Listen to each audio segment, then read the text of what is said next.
Mushi एक ओर खड़ी सब कुछ किसी ठंडे दर्शक की तरह देख रही थी। वो भले ही इस लड़के जो उससे भी छोटा था को मन से स्वीकार नहीं करती थी, फिर भी उसकी हर हरकत पर ध्यान दे रही थी। वो उसे मानने को तैयार नहीं थी, लेकिन ये स्वीकार करना पड़ रहा था कि तांग वूलन का स्वभाव उससे बेहतर था। अगर उसकी जगह वो तीसरे रैंक की परीक्षा देने आई होती तो खुद को शांत करने में उसे कहीं अधिक समय लगता। आखिरकार 1000 रिफाइनमेंट और 100 रिफाइनमेंट में ज़मीन आसमान का अंतर था। पूरी तरह मन और ध्यान को एकाग्र किए बिना 1000 रिफाइनमेंट सफल होना लगभग असंभव था। सर्वेक्षक ने कहा, तीसरे रैंक की ब्लैकस्मिथ परीक्षा में केवल एक ही कार्य है, एक 1000 रिफाइनमेंट पूरा करना। तुम जिस भी धातु को 1000 रिफाइन करना चाहो चुन सकते हो, लेकिन ध्यान रहे तुम्हारी रिफाइनमेंट की गुणवत्ता और चुनी गई धातु की कठिनाई दोनों मिलकर तुम्हें अंतिम अंक देंगी। जी, तांग वूलेन ने सम्मान से उत्तर दिया और धातुओं की शेल्फ की ओर बढ़ गया। मुझे ये परीक्षा पास करनी ही होगी। उसने धातुओं पर एक नज़र डाली और ऊपर से एक भारी सिल्वर यानी हेवी सिल्वर का टुकड़ा उठा लिया। दुर्लभ धातुओं में से हेवी सिल्वर वही था जिसके साथ वो सबसे अधिक परिचित था। ये वही धातु थी जिसे उसने सबसे पहले 1000 रिफाइन किया था। हालांकि इसकी कठिनाई अधिक थी, लेकिन तांग वूलन पूर्ण एकाग्रता की अवस्था में प्रवेश करने में निपुण था। वो हेवी सिल्वर की संरचना को समझता था और उससे संवाद कर सकता था। जब मू चेन और सेन्योन नेकी ने देखा कि उसने हेवी सिल्वर चुना है तो वे दंग रह गए। मूशी की आंखों में तो जैसे आग जल उठी। ये लड़का कितना घमंडी है। हेवी सिल्वर, चौथे रैंक के ब्लैकस्मिथ भी इसे हर बार सफलतापूर्वक 1000 रिफाइन करने की गारंटी नहीं दे सकते। ये एक बेहद कठिन धातु है। सर्वेक्षक ने उसे सौम्य चेतावनी दी। तांग वूलेन, क्या तुम निश्चित हो कि यही धातु चुनना चाहते हो? भले ही तुम हेवी सिल्वर को 100 रिफाइन कर सकते हो, पर 1000 रिफाइनमेंट बिल्कुल अलग चीज है। ये केवल संख्या का अंतर नहीं, बल्कि धातु में स्पिरिट डालने की प्रक्रिया है। एक बार सोच लो। मैं निश्चित हूँ, तांग वोलिन ने शांति से उत्तर दिया। पूरे समय उसकी नज़रें हेवी सिल्वर से नहीं हटी थीं। उसने धातु को कुशलता से फोर्जिंग टेबल पर जमाया, फिर उसे भट्टी में गर्म होने के लिए डाल दिया। उसकी सांसें एक निश्चित लय में ढलने लगी। उस पल बाहरी दुनिया जैसे गायब हो गई। उसकी आंखों और दिल में केवल हेवी सिल्वर ही रह गया। उसे ऐसा लग रहा था मानो भट्टी में तपते हुए धातु की सांसें वो सूंघ सकता हो, मानो धातु भी बदलाव की प्यास में जल रही हो, ठीक उसकी तरह। 100 तप से स्टील बनता है, 1000 तप से उसमें आत्मा उतरती है। तांग वूलेन ने अपने 1000 रिफाइंड हेवी सिल्वर हथौड़े दोनों हाथों में थामे। हथौड़े मध्यम ग्रे रोशनी से चमक रहे थे। इन ब्लड सैक्रिफाइस्ड हथौड़ों के साथ इतना समय बिताने के बाद अब वो उसके शरीर का विस्तार बन चुके थे। हथौड़ों के स्पाइरल पैटर्न उसके हाथों में ऐसे फिट होते थे जैसे पानी अपनी जगह ढूंढ ले। मू चेन और सेन्यो नाके समझदार थे। जैसे ही उन्होंने हेवी सिल्वर हथौड़े देखे, उनकी आंखें चमक उठी। हेवी सिल्वर कितना भारी होता है ये सभी जानते हैं। ऐसे हथौड़ी बनाने के लिए कम से कम 100 रिफाइंड हेवी सिल्वर की आवश्यकता थी। वे कल्पना कर सकते थे कि यह हथौड़ा कितना वजन लिए हुए है, फिर भी तांग वूलेन इन्हें ऐसे उठा रहा था जैसे वो कपास के हों। हथौड़े हाथ में लेकर तांग वूलेन ने गर्म होती धातु की गंध को महसूस किया। अचानक उसने दाएं हाथ के हथौड़े से फोर्जिंग टेबल का एक बटन दबाया और भट्टी से तपता हुआ हेवी सिल्वर बाहर आया। बिना किसी तैयारी के बाएं हाथ का हथौड़ा आगे बढ़ा। डिंग डिंग, 3 तेज स्वर पूंजे, जैसे एक ही समय पर 3 प्रहार हुए हों। चिंगारियां उड़ी और साथ ही मू चेन और सेन्योन नैकी के दिल भी धड़क उठे। स्टैक्ड हैमर, उसके हथौड़े में स्टैक्ड हैमर का प्रभाव है। 1000 रिफाइंड, क्या ये हथौड़े सचमुच 1000 रिफाइंड है? ये लड़का कितनी शक्ति रखता है? तांग वूलेन का दूसरा प्रहार भी गड़गड़ाया। डिंग डिंग, अब उसके प्रहार आंधी और बारिश की तरह गिरने लगे। फोर्जिंग टेबल कांप उठी, पर वो स्वयं पर्वत की तरह अडिग रहा। उसकी दृष्टि धातु से हटी ही नहीं। हर प्रहार पर धातु एक मधुर पुकार कर रही थी, जिसे वो सुन सकता था। हर चोट से अपशिष्ट निकल रहा था और धातु भीतर से और साफ और संयोजित हो रही थी। स्टैक्ड हैमर के प्रभाव से हेवी सिल्वर इतनी तेजी से संकुचित हो रहा था कि आम आंखें भी परिवर्तन देख सकती थी।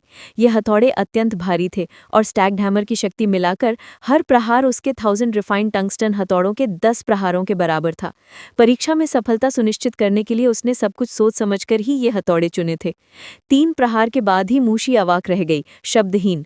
एक संत स्तर के कारीगर की बेटी होने के नाते वो स्टैक्ड हैमर के प्रभाव का महत्व बहुत अच्छी तरह जानती थी। धातु पर पड़ते प्रभाव से ये भी साफ था कि ये हथौड़े अत्यंत भारी हैं, और फिर भी वो उन्हें ऐसे चला रही थी जैसे वे उसके शरीर का हिस्सा हों। इतनी शक्ति! और सोचने वाली बात, वो पहले इस लड़के को एकेडमी में रोकने की कोशिश कर चुकी थी। अब जो कुछ उसने देखा, उसकी समझ, उसकी ताकत, उसकी नियंत्रण क्षमता, वो तो उसके समकक्ष भी नहीं ठहरती थी। धातु का चांदी जैसा रंग गायब होने लगा, उसकी जगह गहरी बादल जैसी लकीरें उभर आईं। तांग वूलेन पूरी तरह ध्यानमग्न था, मानो उसका मन और आत्मा केवल फोर्जिंग में ही बह रहे हों। ये उसकी आध्यात्मिक शक्ति को भी तराश रहा था। डिंग डिंग, उसके हथौड़े हवा में सिल्वर किरणें चीरते हुए गिर रहे थे, धातु को संपीड़ित, शुद्ध और पुनर्गठित कर रहे थे। 3 महीने पहले उसने 1000 रिफाइनमेंट सीखा था। ये उसका केवल दूसरा प्रयास था। 3 महीने का अभ्यास, 3 महीने की शक्ति वृद्धि, 3 महीने की परिपक्वता। आज सब कुछ फटकर बाहर आ रहा था। बैंग बैंग, अंततः एक प्रचंड 3 स्तरीय प्रहार के साथ 1000 रिफाइनमेंट पूर्ण हुआ। हैवी सिल्वर 1/3 रह गया था और उसका गहरा लाल रंग ठंडा होकर काले बादली पैटर्न में बदल रहा था। तांग वूलेन पसीने से तर था। उसने हथौड़ों की गति शांत की और उन्हें कंगन में समा दिया। कमरे में अभी भी फोर्जिंग की कंपन गूंज रही थी। बहुत तेज। उसने इसे बहुत तेजी से पूरा कर दिया, शुरुआत से अंत तक, सिर्फ आधा घंटा। सर्वेक्षक को देखने की भी जरूरत नहीं थी। ये धातु पूर्ण अंक पाएगी। चौथे रैंक की परीक्षा में भी ये पूर्ण अंक पाती। स्टैक्ड हैमर, मंगतियन ने वाकई कमाल कर दिया, सेन्युन नेकी ने कहा। मूचेन तांग वूलेन की ध्यानावस्था टूटते देख रहा था। क्या तुमने ये हथौड़े खुद बनाए हैं? हाँ। उसने सिर हिलाया और फिर पछताया, क्योंकि बोलते समय उसका ध्यान पूरी तरह फॉर्जिंग में था। मूचेन हंसा, इसीलिए वो तुमसे इतने मेल खाते हैं। बधाई हो, अब तुम तीसरे रैंक के ब्लैकस्मिथ हो। सर्वेक्षक भी स्तब्ध था। इतने उन्नत 1000 रिफाइंड हैवी सिल्वर को चौथे रैंक में भी पूर्ण अंक मिलते। हालांकि चौथे रैंक के लिए लगातार 3 अलग अलग धातुओं को 1000 रिफाइन कर विशेष आकृति देना आवश्यक है, जो इस समय तांग वूलेन की शक्ति से संभव नहीं था। तांग वूलेन ने लज्जा से कहा, धन्यवाद अध्यक्ष महोदय। मूचेन मुस्कुराया, इसमें धन्यवाद की कोई बात नहीं है। हमारे संघ ने तुम्हें नहीं गढ़ा, सब तुमने स्वयं हासिल किया है। अब तुम इस शहर के लिए गर्व हो। और हाँ, हमारे महाद्वीप के इतिहास में तुम सबसे कम उम्र के तीसरे रैंक के ब्लैकस्मिथ हो। तांग वूलेन स्तब्ध रह गया। उसे अब समझ आया कि उसके शिक्षक परीक्षा क्यों नहीं दिलवाना चाहते थे। मूचेन बोला, तुमने हमारी ईस्ट सिटी ब्लैकस्मिथ संघ का नाम रोशन किया है। यदि तुम्हें कोई सहायता चाहिए, संघ तुम्हारे लिए पूरी कोशिश करेगा। तांग वूलेन ने कुछ समय सोचा, फिर दृढ़ता से बोला, अध्यक्ष महोदय, मैं संघ से ऋण लेना चाहता हूँ। क्या ये संभव है? मूचेन को आश्चर्य नहीं हुआ, वो पहले ही समझ चुका था। क्या खरीदना चाहते हो? तांग वूलेन ने मुट्ठियां भींची। मैं मजबूत बनना चाहता हूँ। मुझे कुछ चीजें खरीदनी हैं अपने आप को बेहतर बनाने के लिए। इसी के लिए मुझे पैसे चाहिए। मूचेन ने पूछा, क्या बता सकते हो कि तुम्हें क्या खरीदना है? हमारा संघ शहर में कुछ प्रभाव रखता है। बिल्कुल। यहाँ पूरा अंश सुंदर प्रवाहमयी हिंदी में प्रस्तुत है, कथा की धड़कन और भावनाओं को जस के तस रखते हुए। तांग वूलेन को आधे घंटे से भी कम इंतजार करना पड़ा, इससे पहले कि मूचेन 2 डिब्बे और एक छोटी बोतल लेकर आए और उन्हें उसके हाथों में रख दिया।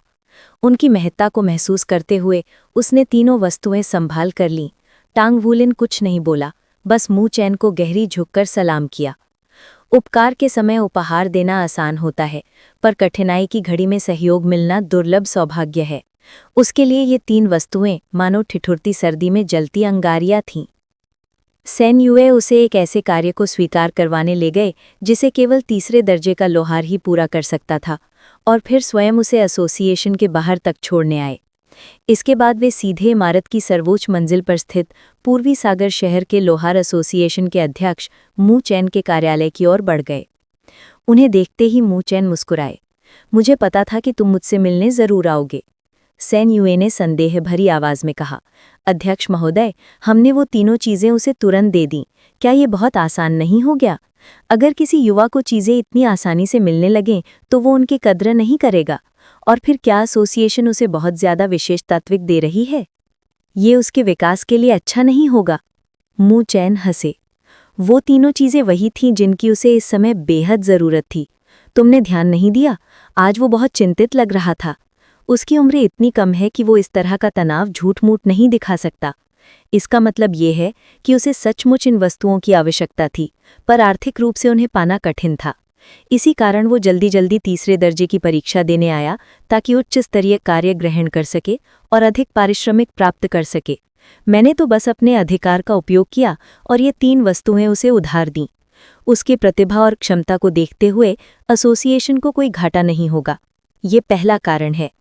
दूसरी बात, क्या तुमने नहीं देखा कि उसने तीसरे दर्जे की परीक्षा कितनी आसानी से पास कर ली? तुम्हारी आत्मशक्ति और अनुभव को देखते हुए, जो तुम छठे दर्जे के लोहार हो, तुम कितना समय लेते भारी चांदी का सहस्त्र संवर्धन करने में? क्या तुम उसे दुगने तेज होते? सेन युए ने गंभीरता से सिर हिलाया। नहीं, ये बच्चा सच में विलक्षण है। इतनी कम उम्र में धातु के साथ एकाकार होना और पूरी प्रक्रिया में एक क्षण के लिए भी ध्यान न टूटना, ये असाधारण है। उसके लिए आत्मविकास स्तर तक पहुंचना कोई कठिन बात नहीं। उसकी जन्मजात शक्ति को देखते हुए, चाहे उसकी आत्मशक्ति सीमित हो, वो कम से कम छठे दर्जे का लोहार बन सकता है। वो निश्चित रूप से मंगतियान को भी पीछे छोड़ देगा। मू चैन की आंखों में भी प्रशंसा की चमक दिखाई दी। सिर्फ तुम ही नहीं, मैं भी मंगतियान से ईर्ष्या करता हूँ। उसे वास्तव में युगों में एक बार जन्म लेने वाला शिष्य मिला है। इस बच्चे की नींव मजबूत और प्रतिभा असाधारण है। तुम कहते हो कि वो इन वस्तुओं की कदर नहीं करेगा क्योंकि उन्हें आसानी से प्राप्त कर लिया। मुझे ऐसा नहीं लगता। धातुओं के साथ इतना सहज जुड़ाव दिखाता है, इससे साबित होता है कि उसकी मनस्थिति उसके हम उम्रों से कहीं ज्यादा स्थिर है। और ये भी, क्या तुमने नहीं देखा कि वो तीनों वस्तुएं उसके शरीर को मजबूत करने से जुड़ी हैं? यदि मैं गलत नहीं हूं तो स्कारलेट फ्लेम फ्रूट और आइस क्रिस्टल फ्रूट का संयुक्त प्रभाव उसके शरीर को आग और बर्फ के दोहरे तपन में शुद्ध करेगा। ऐसी जन्मजात शक्ति वाले बच्चे के लिए शरीर का मजबूत होना क्या बुरा है? और 100 वर्षीय ड्रैगन प्रकार की आत्मजंतु का रक्त, इसका संबंध उसके मार्शल आर्ट से हो सकता है। उन वस्तुओं को लेते समय उसकी आंखों में आत्मविश्वास देख रहे थे। इसका मतलब है कि उन्हें इनसे बहुत लाभ होगा। असल में मैं ये सोच रहा हूं कि भविष्य में उसकी आत्मशक्ति बढ़ाने में हम उसकी क्या मदद कर सकते हैं। आत्मविकास स्तर तक पहुंचना तो उसकी शक्ति और समझदारी के कारण आसान है, लेकिन आत्मनिर्यात स्तर यानी सोल फॉर्जिंग तक पहुंचने के लिए उससे कहीं ज्यादा आत्मशक्ति चाहिए होगी। मू चैन की बातों को सुनते हुए सेन युए के चेहरे पर सम्मान झलक उठा। इतने कम समय में मू चैन ने टांग वू लिन के बारे में इतना कुछ समझ लिया था। वो वास्तव में अध्यक्ष कहलाने योग्य थे। मू चैन गंभीर आवाज में बोले, इस बच्चे का अस्तित्व गोपनीय रखा जाए। अन्य शाखाओं को इसके बारे में कुछ पता नहीं चलना चाहिए। मैं चाहता हूं कि ये बच्चा जब मुख्य एसोसिएशन में चमके तो हमारे पूर्वी सागर शाखा का नाम ऊंचा करे। सेन युए हंस पड़े। निश्चिंत रहें अध्यक्ष महोदय, मैंने जरूरी लोगों को बता दिया है। मैं हमेशा सोचता था कि आप बिल्कुल निष्पक्ष हैं, पर अब तो लगता है कि थोड़ी पक्षधरता आपके अंदर भी है। मू चैन हंस दिए। मंगतियान क्या सोच रहा था मैं खूब समझता हूँ। ये बच्चा सहस्त्र संवर्धन इतनी आसानी से कर लेता है, ये कोई हाल की बात नहीं है। मंगतियान ने ही उसे कहा होगा इसे छुपाकर रखने को, तभी वो पहले परीक्षण में तीसरे दर्जे पर नहीं चढ़ा। मंगतियान चाहता था कि वो भविष्य में एक ही झटके में दुनिया को चौंका दे, आत्मविकास स्तर का संत शिल्पी बने। और मेरी अपनी उम्मीदें भी हैं। पिछले 30 वर्षों में ये अकेला बच्चा है जो स्वर्ग संवर्धन तक पहुंच सकता है और इस पीढ़ी का दिव्य लोहार बन सकता है। टांग वू लिन इन सभी बातों से अनजान था। वो अकेडमी नहीं लौटा, बल्कि एसोसिएशन के पास स्थित फोर्जिंग कार्यशाला में गया। उसे नहीं पता था कि सील हटाने पर क्या होगा। अब तक भी वो इस बात को लेकर अनिश्चित था कि उसके भीतर मौजूद वो शक्ति, वो स्वर्णिम आकृति वास्तव में वास्तविक है या नहीं। ये परीक्षा सब कुछ साबित कर देगी। वो नहीं चाहता था कि अगर कुछ अप्रत्याशित हो जाए तो उसे डॉमेट्री में किसी का ध्यान आकर्षित करना पड़े। हवा चीतकार रही थी। तूफान पूर्वी सागर शहर में घुस चुका था। जब टांग वू लिन कार्यशाला में पहुंचा, बाहर अंधेरा छा गया था और मूसलाधार बारिश और तेज हवाओं का प्रकोप शुरू हो गया था। उसने दरवाज़ा संभालकर बंद किया, खिड़कियां जांची। कार्यशाला बेहद मजबूत बनी थी। ये यकीन करने के बाद उसने राहत की सांस ली। बाहर की गरजती हवा और बरसती बारिश के बीच उसे अपने भीतर कुछ अजीब सा महसूस हुआ। ये एक आशीर्वाद जैसा अनुभव था। हाँ, बाहर तूफान उग्र था, पर वो इन मजबूत दीवारों के भीतर सुरक्षित था। ये अपने आप में सौभाग्य ही तो था। उसने एसोसिएशन द्वारा दिए गए हल्के नीले आत्मसंग्रहण वलय से वो तीनों वस्तुएं निकालीं और मेज पर रख दीं। कुर्सी खींचकर बैठ गया। उसका हृदय तेजी से धड़कने लगा। स्वर्ण ड्रैगन राज, उस स्वर्णिम आकृति ने जो कहा था वो शायद सच था। उसके शरीर में हुई विचित्र घटनाएं इस बात का प्रमाण थीं। इन तीनों वस्तुओं का उपयोग पहली मोहर हटाने में होगा। टांग वू लिन ने पहला डिब्बा संभालकर खोला। डिब्बा अत्यंत उत्तम सामग्री का बना था। जैसे ही उसने उसे खोला, एक तेज गर्म लहर कमरे में फैल गई।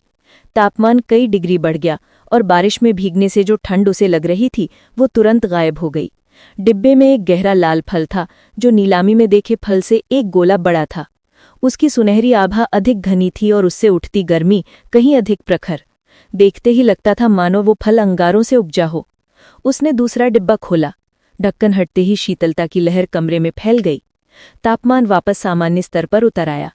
हल्की नीली चमक छोड़ता हुआ अंगूठे के नाखून जितना बड़ा 100 वर्षीय आइस क्रिस्टल फल शांतिपूर्वक डिब्बे में रखा था। इन दोनों की उपस्थिति ही ध्यान आकर्षित करने के लिए काफी थी। आग और बर्फ, दो विपरीत तत्व, कमरे का तापमान एक दूसरे को संतुलित कर रहे थे। पर जैसे ही आइस क्रिस्टल फल का डिब्बा खुला, उसकी चमक और तीव्र हो गई, मानो वो अपनी शक्तिशाली शीतलता का प्रदर्शन कर रही हो। अब क्या करूं? क्या इन्हें सीधे खा लेना चाहिए? टांग वुलिन उलझ गया। न तो उसे इन्हें तैयार करने का तरीका पता था, न वो इन्हें सीधे निगलने की हिम्मत जुटा पा रहा था। मूचैन ने स्पष्ट कहा था कि आत्मफलों का सेवन हमेशा लाभदायक नहीं होता, उल्टा नुकसान भी कर सकते हैं। लगता है उनसे पूछना पड़ेगा। टांग वुलिन ने आंखें बंद की और पूरी एकाग्रता के साथ मन ही मन पुकारा, क्या आप सुन रहे हैं? मैंने तीनों वस्तुएं ढूंढ ली हैं। क्या आप यहाँ हैं? उसे ये भी नहीं पता था कि उस वर्ण आकृति को कैसे बुलाना है। यही एक तरीका उसे सूझा था। काफी देर तक कोई उत्तर नहीं मिला। उसे मूर्खता सी महसूस हुई। इन तीनों वस्तुओं को पाना भले ही आसान रहा हो, पर उसे उसकी कीमत चुकानी होगी। क्या ये सब बस एक सपना था? तभी, तुमने सब कुछ ढूंढ लिया? उसके मन में एक शांत आवाज गूंज उठी। शून्य। जरूर। यहाँ पूरा अंश सुंदर प्रवाहपूर्ण हिंदी में प्रस्तुत है, भाव और वातावरण को बचाए रखते हुए। सब कुछ ढूंढ लिया? उस आवाज की सुनते ही मानो उसके सिर के भीतर किसी ने तालवाद्य बजा दिया हो। एक झंझनाहट जिसने उसे मिचली सी दिलाई और वो फिर से उस अंधेरी जगह में खिंच गया। वो क्षणभंगुर स्वर्णिम आकृति उसके सामने प्रकट हुई। इस बार वो नींद में इस दुनिया में नहीं आया था, वो पूरी तरह जागते हुए इसमें दाखिल हुआ था। उसके लिए ये इस बात का प्रमाण था कि जो कुछ भी वो देख रहा था सब वास्तविक था। मेरा ख्याल है मैंने सब कुछ ढूंढ लिया है।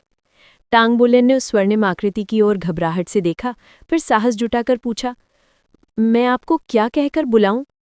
स्वर्णिम आकृति एक क्षण के लिए स्थिर सी हो गई, फिर धीमे स्वर में बोली, तुम मुझे ओल्ड टांग कह सकते हो। ओल्ड टांग? उसे समझ नहीं आया क्यों, लेकिन ये नाम कहते ही उसके दिल में एक अजीब सी हलचल उठी। उनका भी उपनाम टांग है, मेरी तरह? ये बस एक नाम है। अच्छा, समय किसी का इंतजार नहीं करता। मैंने उन तीनों स्वर्ग धरती खजानों की आभा महसूस कर ली है। इतनी कम अवधि में उन्हें ढूंढ पाना तुम्हारे लिए कठिन रहा होगा। क्या तुम पहली मुहर तोड़ने के लिए तैयार हो? टांग वुलिन ने आश्चर्य से कई बार पलकें झपकी। क्या मुझे और कोई तैयारी करनी होगी? ओल्ड टांग का स्वर गंभीर हो गया। तुम्हें बहुत सी चीजों की तैयारी करनी होगी, सहन शक्ति, बल, साहस और समर्पण। पहली मुहर तोड़ते समय तुम अकल्पनीय पीड़ा से गुजरोगे। ये दर्द तुम्हें पागल कर सकता है या हार मानने पर मजबूर कर सकता है। अगर ये गुण नहीं है तो तुम मुहर की शक्ति को सहन नहीं कर पाओगे, और यदि पागलपन ने घेर लिया तो शायद वापस लौटने की कोई आशा न बचे। चकित होकर टांग वुलिन ने उसे घूरा। पिछली बार आपने ये नहीं बताया था। तब तो आपने कहा था कि बस ये 3 वस्तुएं चाहिए। ओल्ड टांग उदासीन स्वर में बोला, क्या तुमने सच में सोचा था कि तुम्हारी मृत्यु रोकने वाली मुहर को तोड़ना इतना आसान होगा? दुनिया में कुछ भी बिना मूल्य चुकाए नहीं मिलता, चाहे जीवन हो या साधना। हर चीज का एक बराबर प्रतिदान होता है। अगर सोल मास्टर बनना है तो सामान्य लोगों से अधिक मेहनत, अधिक पीड़ा और अधिक एकांत सहना होगा। बिना इन सब के कोई शक्तिशाली कैसे बनेगा? अब तुम्हारी स्थिति भी यही है। पहली मुहर में बंधी गोल्डन ड्रैगन किंग की आत्मा का अंश तुम्हारे शरीर से विलय होकर उसे रूपांतरित करेगा। यदि ये विलय सफल रहा तो तुम्हारी हर क्षमता बढ़ेगी, लेकिन इस प्रक्रिया में सबसे पहला कदम है दर्द सहना। तुम अभी छोटे हो, परंतु तुम्हारे पास कोई और विकल्प नहीं है। टांग वुलिन शांत रहा। उम्र कम थी, परंतु उसके पिता हमेशा उसे जीवन जीने के सिद्धांत सिखाते थे। उसे समझ आ गया था कि ओल्ड टांग उसकी ही भलाई की बात कर रहा है। चूंकि कोई और रास्ता नहीं है, मैं जरूर सफल होऊंगा। उसके शब्द कठोर संकल्प से भरे थे। उसे अपने माता पिता और नायर की तलाश करनी थी। अपनी टीम की जीत के लिए भी उसे मजबूत होना था। इन 3 खजानों को पाने का क्या अर्थ था यदि वो शक्तिशाली न बन सके? वो तनिक भी नहीं डरा। अब मुझे क्या करना होगा? उसने पूछा। ओल्ड टांग बोला, तुम्हें एक शांत जगह ढूंढनी होगी जहां कई दिनों तक कोई तुम्हें बाधित न करे। फिर एक ऐसा पात्र चाहिए जिसे पूरी तरह सील किया जा सके। उस पात्र में दोनों स्पिरिट फ्रूट डालो और 100 वर्षीय ड्रैगन प्रकार की आत्मा जंतु का रक्त उसमें उड़ेल दो। पात्र को सील करो और मिश्रण के शांत होने का इंतजार करो। फिर उसकी संपूर्ण सामग्री को पी जाओ, तभी तुम पहली मुहर तोड़ने के लिए तैयार होगे। ठीक है, ओल्ड टांग ने कहा। इस सब के बाद मैं तुम्हें मुहर तोड़ने में मार्गदर्शन दूंगा, लेकिन याद रखना, दवा लेने से पहले तुम अपने सर्वोत्तम मानसिक और शारीरिक अवस्था में होने चाहिए। हृदय पूर्ण तरह स्थिर हो। टांग वुलेन ने फिर आंखें खोली। लोहकारी वर्कशॉप की जानी पहचानी छवि उसके सामने थी। बाहर हवा और वर्षा अब भी उथल पुथल मचा रही थी। हवा की गूंज और वर्षा की थपकियां और तेज हो गईं। गड़गड़ाहट अब आकाश को किसी चीरती हुई दरार के जैसे लग रही थी। उसने तीनों खजानों पर नजर डाली, फिर सोल कम्युनिकेटर निकालकर शिए का नंबर डायल किया। हेलो वुलेन, तुम अभी तक लौटे क्यों नहीं? तूफान पहुंच चुका है, तुम कहाँ हो? शिए की आवाज़ स्टैटिक से भरी और चिंतित थी। मैं ठीक हूँ। तूफान आने से पहले मैं ब्लैकस्मिथ एसोसिएशन का काम पूरा कर चुका था और अपनी वर्कशॉप में शरण लिए हूँ। बारिश और हवा ज्यादा है, इसलिए लौट नहीं पा रहा। वैसे भी इस दौरान कुछ फोर्जिंग कार्य पूरा कर सकता हूँ। बस तुम्हें ये बताने के लिए फ़ोन किया कि मैं सुरक्षित हूँ, समझा? आवाज़ थोड़ी गड़बड़ है पर समझ गया। बस तुम ठीक हो यही काफ़ी है। तूफान अच्छा ही हुआ, इस बड़े भाई को कुछ दिनों तक साधना जमकर करने का मौका मिलेगा। अगर 2 रिंग वाला सोल ग्रैंड मास्टर बन गया तो क्लास 1 वालों की अच्छी खबर लेंगे। पहले सुरक्षा देखो, आगे बढ़ने की जल्दी मत करना। शिए हंस पड़ा। चिंता मत करो, मैं ठीक रहूंगा। टीचर वो खास ध्यान दे रहे हैं। हम तीनों को मिलकर विशेष प्रशिक्षण करना था, पर तुम नहीं लौटे तो मैं तुम्हारी तरफ से 2-3 दिन ढक दूंगा। तूफान थोड़ा शांत हो जाए तो जल्दी लौट आना। ठीक है। कॉल समाप्त करके टांग वुलेन ने खिड़की और दरवाजे पर नजर डाली। सब बंद थे। फिर मेज की तरफ लौट आया। शिए ही आगे बढ़ने की बात कर रहा था, लेकिन वास्तव में वही था जो जल्दबाजी में था। आखिर वो क्या बन जाएगा? वर्कशॉप में सील किया जा सकने वाला पात्र ढूंढना आसान था। ये तो उसने पहले सीखा था। चाहे तो तुरंत नया भी गढ़ सकता था। उसने एक धातु का प्याला निकाला और मेज पर रखा। शुरू कर दूं? नहीं, ओल्ड टांग ने कहा था, शरीर मन अपने सर्वोत्तम रूप में होना चाहिए। वो बैठ गया और ध्यान में डूब गया। धीरे धीरे उसकी श्वास स्थिर हुई, आत्मशक्ति पुनः संचित हुई और मन शांत। कुछ देर बाद वो आंखें खोलकर उठा, पूरी तरह तैयार। बाहर तूफान उग्र था, परंतु भीतर वो दृढ़। उसने दोनों 100 वर्षीय फल, आइस क्रिस्टल फ्रूट और स्कारलेट फ्लेम फ्रूट, धातु के प्याले में डाल दिए। फिर चीनी मिट्टी की बोतल खोलकर वो गाढ़ा मछली सी गंध वाला गहरा बैंगनी रक्त उसमें उड़ेल दिया। तुरंत ही प्याले से उफनती शक्ति बाहर फैलने लगी। प्याला कांप उठा। टांग वुलेन ने तेजी से ढक्कन बंद कर उसे सील कर दिया और अपने सीने से लगा लिया। अंदर विस्फोटों की श्रृंखला भड़की। प्याला अंगारे जैसा गर्म था, वो लगभग उसे गिरा ही देता। कंपन और उग्र हो गया। लाल रंग धुंधला होने लगा और उसकी जगह नीली बर्फ सी परत जमने लगी। उसे प्याले के भीतर से ड्रैगन की हल्की गर्जना सुनाई दी, मानो किसी सूप के भीतर कोई प्राचीन गर्जना बुलबुला रही हो। ये दोनों 100 वर्षीय फल, आग और बर्फ, अपनी प्रकृति से विरोधी थे। 100 वर्ष की अवस्था में उनमें एक हल्की चेतना भी आ गई थी। एक दूसरे को रोकना और प्रहार करना स्वाभाविक था। संकरे प्याले में ये टकराहट और भी तीव्र हो गई। 100 वर्षीय ड्रैगन प्रकार की आत्मा जंतु का रक्त ही वो सेतु था जो इन दोनों के प्रभाव को बढ़ाता और अंततः इन्हें सामंजस्य में लाता। इन तीनों ने मिलकर एक दुर्लभ अद्भुत प्रतिक्रिया जन्म दी। टांग वुलेन अनायास पीछे हट गया। प्याले के भीतर से ऐसी ऊर्जा उमड़ रही थी मानो वो फट पड़ेगा, कहीं सब मेहनत व्यर्थ ना हो जाए। सौभाग्य से विस्फोटों की गूंज धीरे धीरे थमने लगी। अब प्याला कभी लाल कभी नीला चमकता, मानो आग और बर्फ एक दूसरे को मनाने की कोशिश कर रहे हों। फिर भी वो अत्यंत शक्तिशाली ऊर्जा बाहर फेंक रही थी, एक ऐसी अनुभूति जिसे वो सीधे अपने मन में महसूस कर रहा था। ये अनुभूति स्वाभाविक नहीं थी, ये ड्रैगन रक्त खोलते ही उसके भीतर उतरी थी। ओल्ड टांग की बातें उसके कानों में गूंज उठी। वो देर करने का साहस नहीं कर सका। वो आगे बढ़ा और प्याला उठाया। अब इसका तापमान सामान्य था, बस हल्की गर्मी लिए। सील हटाते ही एक तीखी विचित्र गंध उसकी नाक से टकराई। वो लगभग छींक ही देता।